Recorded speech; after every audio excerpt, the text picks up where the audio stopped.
When you think about the 20th century, there are very few figures as huge or as controversial as Mao Zedong. His legacy is the story of just stark contradictions. On one hand, he's the guy who unified China and built it into a world power. But on the other, he's the man who plunged that very same nation into unimaginable suffering. So, for his supporters, and this is the official story you'll hear from the Chinese Communist Party, or the CCP, Mao is nothing short of a savior. He gets credit for ending China's so-called century of humiliation, for kicking out foreign powers, and for creating a modern, independent nation. This quote here really says it all. Without the Communist Party, there is no China. That's the core belief.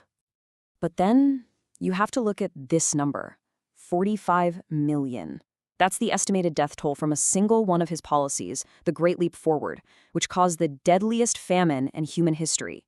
This is the other side of the story, a story of absolute catastrophe and an insane human cost. So how on earth can both of these things be true? To really get a handle on this, to understand how one person could leave behind two such completely opposite legacies, we've got to go back to the beginning. How does a peasant son from some remote province in China rise up to rule over a quarter of the entire world's population?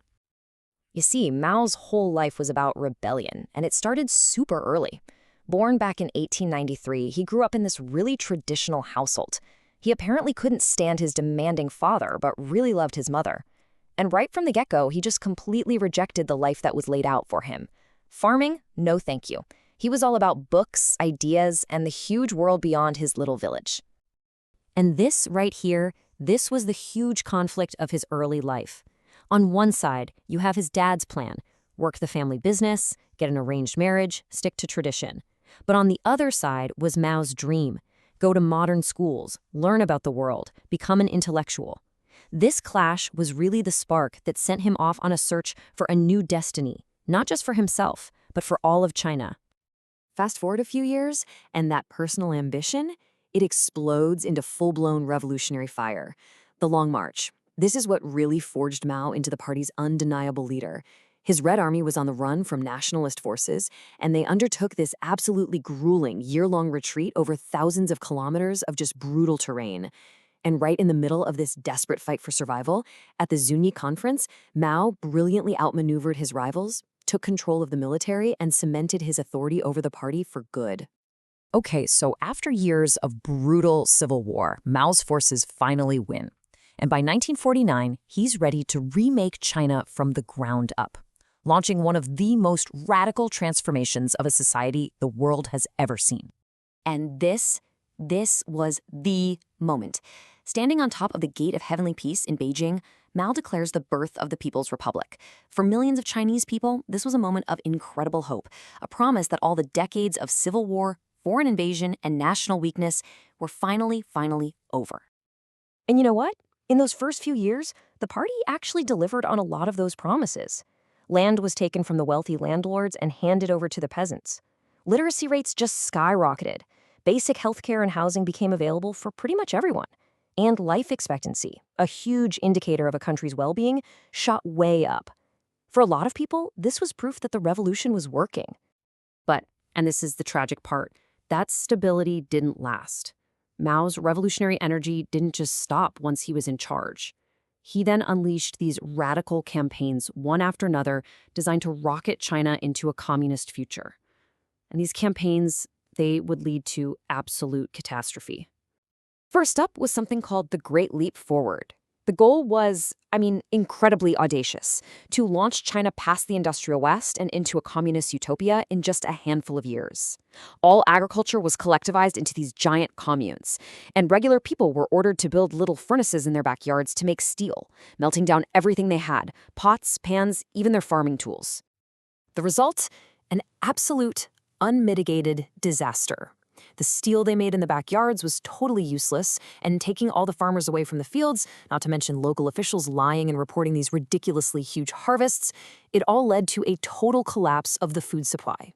Years later, the party itself would call it a serious mistake, which is maybe the biggest understatement of all time. And that brings us back to this just horrifying number: 45 million. An estimated 45 million people starved to death or died from being overworked. It is still one of the single greatest man-made catastrophes of the 20th century, and a direct result of this campaign. So after the total failure of the Great Leap Forward, Mao gets kind of pushed to the sidelines. But he wasn't done. He was planning a comeback, and in 1966, he unleashes the Cultural Revolution. This was basically a call to arms for all of China's young people to attack his political enemies and to purge the country of anything old. Old ideas, old customs, old culture.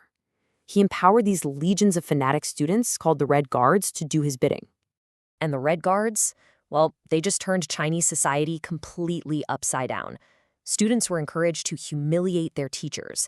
Ancient temples that had stood for centuries were smashed to pieces.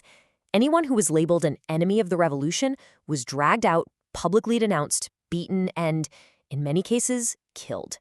It was a decade of pure terror and chaos that just tore the country apart. So as the chaos of the Cultural Revolution starts to die down a bit, an older, weaker Mao has one last shocking move up his sleeve for the world stage. And it came from the most unexpected place imaginable. China invites the U.S. table tennis team for a visit.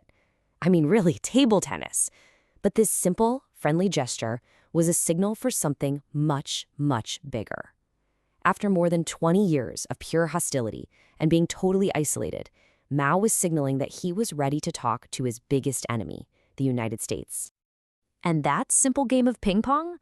It led straight to this. President Nixon visiting China in 1972 was a geopolitical earthquake. It didn't just thaw the ice between the US and China, it completely reshaped the entire Cold War, stunning everybody, both friends and foes. Mao passes away 4 years later, in 1976. He leaves behind a China that is just fundamentally completely different from the one he was born into. He'd unified it and modernized it in some ways, yes, but he'd also brutalized it. The debate over his legacy was really just getting started. And this is what it all boils down to, right? The incredible dilemma of his legacy.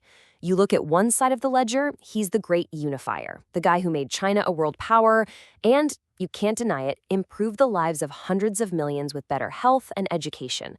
But then you look at the other side, and his policies are directly responsible for the deaths of tens of millions of people. They shattered countless lives and wiped out priceless parts of Chinese culture. The really hard part? Both of these columns are true. So, in the end, there are no easy answers here. Mao Zedong was a nation builder and a mass destroyer. A revolutionary who, you could argue, liberated his country from one kind of tyranny, only to trap it in another, even deadlier one. He is this massive contradiction that China and the rest of the world are still trying to figure out.